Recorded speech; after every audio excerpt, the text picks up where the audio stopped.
Hello friends. जब mobile पर कोई वर्क आप करना चाहते हैं तो आप जानते हैं कि आज के समय में मोबाइल पर कुछ भी पॉसिबल है। आप काफी काम कर सकते हैं मोबाइल पर। लेकिन मोबाइल की भी अपनी कुछ लिमिटेशंस होती हैं, जैसे कि उसका स्क्रीन साइज, बैटरी बैकअप। अब जैसे कोई आप बड़ा आर्टिस्टिक वर्क कर रहे हैं तो छोटे से स्क्रीन पे वर्क करने में थोड़ी सी दिक्कत आती है। तब आपके सामने ऑप्शन होता है कि आप एक लैपटॉप लें। लैपटॉप के साथ प्रॉब्लम ये है कि आप उसको हर जगह कैरी नहीं कर सकते। कहीं पर भी निकाल कर अगर आप मोबाइल जितनी इजीली यूज कर सकते हैं उतना इजीली आप लैपटॉप नहीं यूज कर सकते। यहां पर एंट्री होती है टैबलेट की। टैबलेट दोनों के बीच का ब्रिज है, यानी इसका स्क्रीन साइज बड़ा होता है लेकिन ये ज्यादा हैंडी है लैपटॉप को अगर हम कंपेयर करें तो टैबलेट्स की अपनी मार्केट है और उसके चाहने वाले बहुत सारे लोग हैं। बहुत सारे ऐसे लोग हैं जो आर्टिस्टिक वर्क करते हैं, बिजनेस क्लास से जुड़े हुए लोग हैं, और बड़ा स्क्रीन होने की वजह से स्ट्रीमिंग लवर जो हैं, जो मीडिया लवर हैं, वो भी टैबलेट को बहुत पसंद करते हैं। तो ऐसे में ये जानना जरूरी है कि टैबलेट्स में क्या इंप्रूवमेंट हो रहा है। तो दोस्तों, आज के वीडियो में मैं आपको कुछ अपकमिंग टैबलेट्स के बारे में बताने जा रहा हूं जो बहुत अच्छे स्पेक्स के साथ लॉन्च होंगे, और आपकी जैसी नीड होगी उस हिसाब से आप उसमें से कुछ भी चूज कर सकते हैं। अगर आप कोई मूड बना रहे हैं कि टैबलेट लेना है तो ये वीडियो आपके लिए है और आपको जरूर इससे हेल्प मिलेगी एक अच्छा टैबलेट चूज करने के लिए। तो दोस्तों, आप देख रहे हैं चैनल टेक प्रोबी और मैं हूं रजनीश। चलिए स्टार्ट करते हैं। दोस्तों, सबसे पहले वीवो ने अपने टैबलेट्स लॉन्च किए हैं। वीवो मोबाइल्स तो बहुत अच्छे बना ही रहा है, लेकिन टैबलेट्स भी अब वो उतार रहा है मार्केट में। ऐसे में वीवो ने लॉन्च किया है वीवो पैड 3 और वीवो पैड 3 प्रो। दोनों ही टैबलेट्स में प्रोसेसर का अंतर है, स्क्रीन साइज में भी अंतर है। वीवो पैड 3 की बात करें तो इसमें जो प्रोसेसर है वो स्नैपड्रैगन 8S Gen 3 का प्रोसेसर है, और लगभग 3 गीगाहर्ट्ज का प्रोसेसर होता है ये। अच्छा पावरफुल प्रोसेसर है, लेकिन स्नैपड्रैगन 8 Gen 3 से थोड़ा सा डाउनग्रेडेड है। बाकी अगर रैम और स्टोरेज की बात करें तो 8 GB की आपको इसमें रैम मिलेगी। 128 GB के स्टोरेज के साथ ये आपको अवेलेबल हो जाएगा। थोड़ा सा एक ड्रॉबैक ये है कि इसमें आपको एक्सपेंशन का कोई स्लॉट नहीं है कि आप उसमें कुछ SD कार्ड वगैरह लगा के एक्सपेंड कर पाए। तो स्टोरेज जितना है उसी में आपको कॉम्प्रोमाइज करना पड़ेगा। स्क्रीन साइज की बात करें तो 12.1 इंच का LCD IPS डिस्प्ले है इसका। 144 हर्ट्ज का रिफ्रेश रेट है, तो आपको गेमिंग में अच्छा आपको एक्सपीरियंस मिलेगा। 144 हर्ट्ज का जो रिफ्रेश रेट होता है वो जो ये स्पोर्ट्स के जो प्लेयर्स होते हैं ना, जो शूटिंग टाइप के गेम्स खेलते हैं, उनके लिए बहुत हेल्पफुल होता है ये। बैटरी बैकअप की बात की जाए तो 10,000 mAh की बैटरी है। 44 वॉट की चार्जिंग आपको इसमें मिलेगी, तो चार्जिंग भी जल्दी होगी। और अगर 10,000 mAh की बैटरी को देखें तो ये आपको कम से कम 6 घंटे का, 7 घंटे का बैकअप आराम से देगा अगर आप इसमें मीडिया स्ट्रीमिंग वगैरह करते हैं। और अगर आप बहुत ज्यादा गेमिंग ओरिएंटेड हैं, तो ज्यादा गेम्स वगैरह करते हैं, तो आपको 4 से 5 घंटे का बैकअप आराम से मिल जाएगा। और 4-5 घंटे तो मुझे नहीं लगता कोई कंटिन्यूस गेमिंग करेगा, तो सभी ब्रेक लेते हैं, तो अच्छा बैकअप आपको मिलेगा। ओवरऑल अगर देखा जाए तो वीवो का ये पैड बहुत ही अच्छा है, और जब ये लॉन्च होगा तो और ज्यादा पता चलेगा। प्राइस वगैरह से थोड़ा रिलेट करेंगे तो और अच्छे से समझ में आएगा। अब बात करते हैं वीवो का ही एक और पैड है, वीवो पैड 3 प्रो। तो प्रो में इन्होंने बिल्कुल डिफरेंट प्रोसेसर दिया है, मीडियाटेक डायमेंसिटी 9300। इस प्रोसेसर को हम 8 Gen 3 से कंपेयर कर सकते हैं, क्योंकि इस प्रोसेसर की कैपेसिटी उससे बिल्कुल मिलती जुलती है। बाकी रैम और स्टोरेज सेम दी है। 8 GB रैम है, 128 GB का स्टोरेज है, कोई एक्सपेंशन का स्लॉट नहीं है। तो यहाँ पर लगभग सिमिलैरिटी है। थोड़ा प्रोसेसर जरूर अपग्रेडेड है, प्रो वर्ड लगा के इन्होंने प्रोसेसर को इंप्रूव किया है, तो आपको परफॉर्मेंस में जो है फर्क जरूर दिखाई देगा। लेकिन इसमें डिस्प्ले में अच्छा इंप्रूवमेंट है। 12.95 इंच का डिस्प्ले है, लगभग 13 इंच का डिस्प्ले है, और IPS डिस्प्ले है। 144 हर्ट्ज का रिफ्रेश रेट है, जो कि उसमें भी था। लेकिन डिस्प्ले बड़ा है तो आपको थोड़ा सा मीडिया लवर्स जो हैं उनको ज़्यादा अच्छा महसूस होगा। बाकी गेम्स वगैरह में भी बड़ा स्क्रीन होता है तो अच्छे से थोड़ा-सा एक्सपीरियंस बढ़ जाता है। छोटे डिस्प्ले और इसके में यही बेनिफिट होता है। बैटरी बैकअप की बात की जाए तो 11,500 एमएच की बैटरी है, तो बैटरी बड़ी है और साथ में 65 वॉट का सुपर फास्ट चार्जिंग का सपोर्ट भी मिलेगा आपको। तो फास्ट चार्जिंग का भी सपोर्ट है, बैटरी भी अच्छी है, बैकअप बढ़िया मिलेगा। तो अगर आप प्रो की तरफ जाते हैं तो ये सब चीजें आपको इम्प्रूव होके मिलेंगी। बड़ा डिस्प्ले, ज्यादा अच्छा बैकअप, फास्ट चार्जिंग और प्रोसेसर भी डिफरेंट है। तो दोनों में से कोई अगर आप लेते हैं तो ये आप अच्छे से समझ के डिसाइड कर सकते हैं कि आपकी नीड क्या है, बैकअप आपका नीड है, डिस्प्ले आपकी नीड है। जो भी आपको समझ में आए, दोनों में से कोई आप चूज कर सकते हैं। तीसरा जो टैब है वो तो गेमिंग के लिए ही बना है, क्योंकि उसमें नाम ही लिखा हुआ है, उसके नाम में है gaming. Nubia red magic gaming tab. ये जो टैबलेट है ये गेमिंग ओरिएंटेड लोगों के लिए ही स्पेशली बनाया गया है और इसमें प्रोसेसर भी अच्छा डाला गया है। स्नैपड्रैगन 8 जेन 3 का प्रोसेसर है। 3.5 गीगाहर्ट्ज के आसपास का प्रोसेसर है इसमें। तो ये चीज अच्छी है कि प्रोसेसर इंप्रूव दिया है।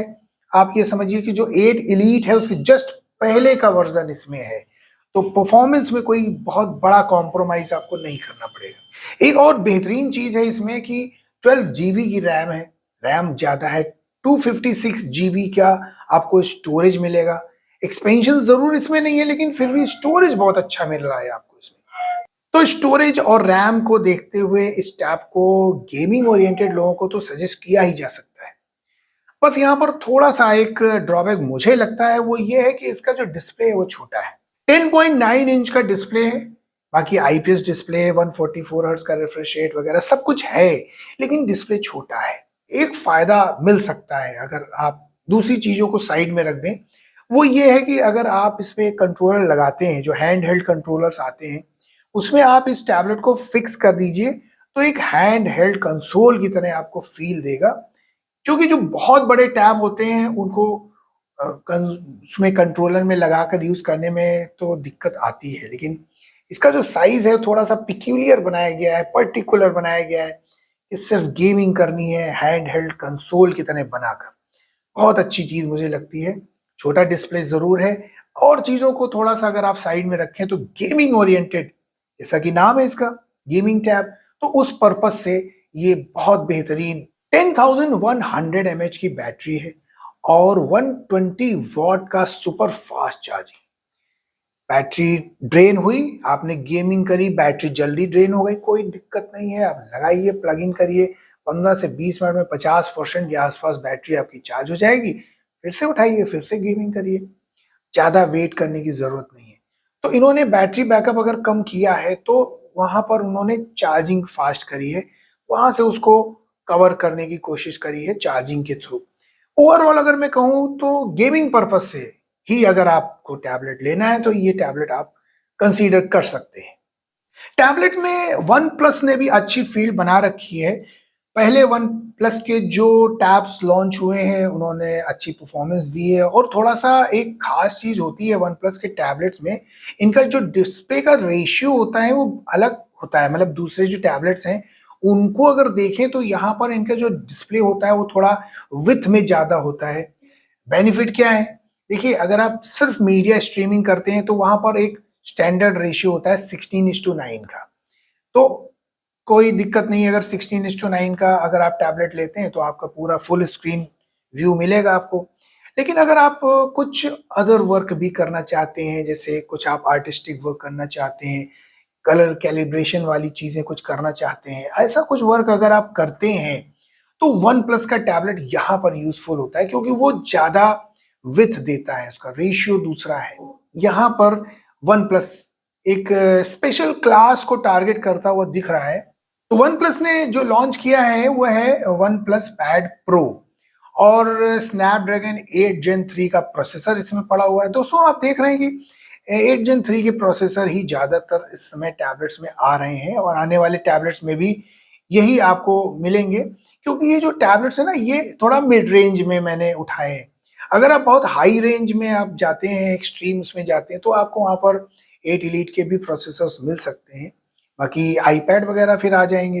लेकिन अगर मिड रेंज में आप देखें तो यहाँ पर स्नैपड्रैगन 8 जेन 3 के प्रोसेसर्स ही ज्यादातर पिक किए जा रहे हैं, क्योंकि इनका परफॉर्मेंस तो खैर ओवरऑल बहुत ही बेहतरीन है, चाहे वो गेमिंग हो चाहे और कोई वर्क हो।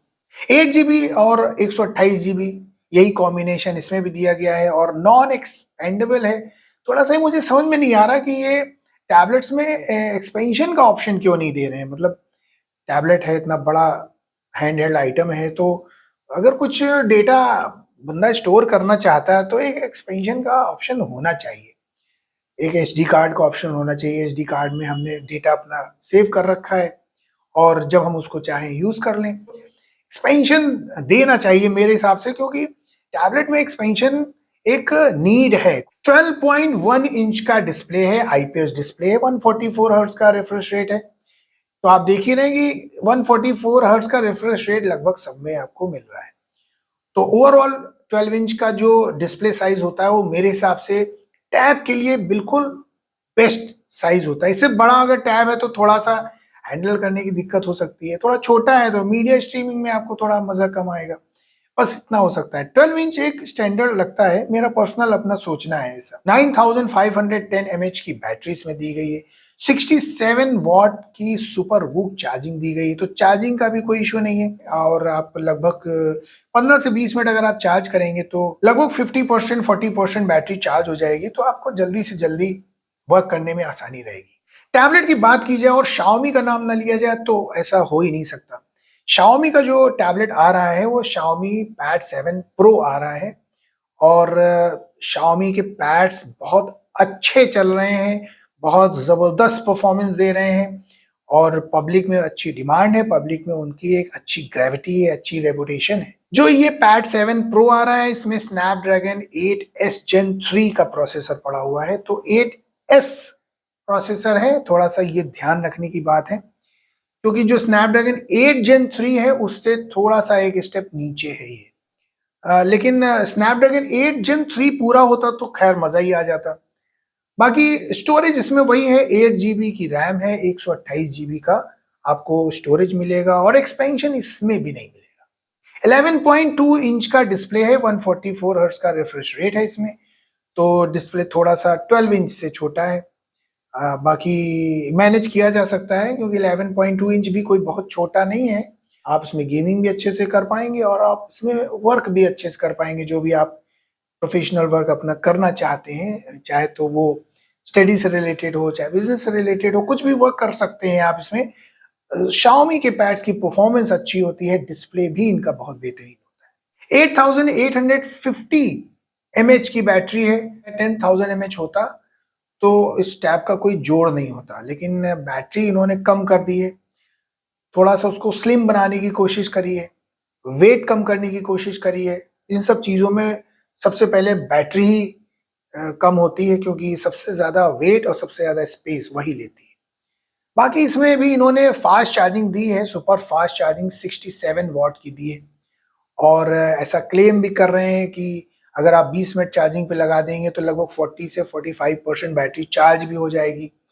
तो ओवरऑल ये मैंने देखा कि जो कम बैटरी वाले टैब्स हैं उसमें चार्जिंग इन्होंने अच्छी दी है कंपनियों ने, ताकि आप जल्दी से चार्ज करके वापस से अपने काम में लग जाएं। कोई इसमें ऐसा इशू नहीं है कि बिल्कुल आपको बहुत लंबा वेट करना पड़ेगा। दोस्तों ये वो 5 टैबलेट्स हैं मेरे हिसाब से जो आने वाले समय में बेहतरीन परफॉर्मेंस देंगे, अच्छा रिस्पॉन्स देंगे, सेटिस्फैक्शन आपको मिलेगा। लेकिन ओवरऑल अगर एक आइडिया लगाया जाए तो ये जो जितने भी टैबलेट्स मैंने बताए हैं 30,000 की रेंज में आपको मिल सकते हैं। तो अगर आपका ऐसा बजट है और आप टैबलेट्स लेने के मूड में हैं तो थोड़ा सा वेट कर लीजिए। ये टैबलेट सब लाइन वाइज लगे हुए हैं, एक के बाद एक लॉन्च होंगे और फिर आप अच्छे से अपने हिसाब से अपनी नीड से कोई भी टैबलेट आप पिक कर सकते हैं। दोस्तों आज के वीडियो में बस इतना ही और मुझे उम्मीद है कि आपको वीडियो जरूर पसंद आया होगा, आपको इससे जरूर हेल्प मिलेगी ऐसी मुझे उम्मीद है। और दोस्तों वीडियो पसंद आया तो लाइक करिए, अपने दोस्तों में शेयर करिए और चैनल को सब्सक्राइब करिए। दोस्तों आपके लिए ऐसे वीडियो मैं बनाता रहता हूँ। तो चलिए अगले वीडियो में जल्दी आपके सामने आता हूँ, तब तक के लिए take care and bye bye.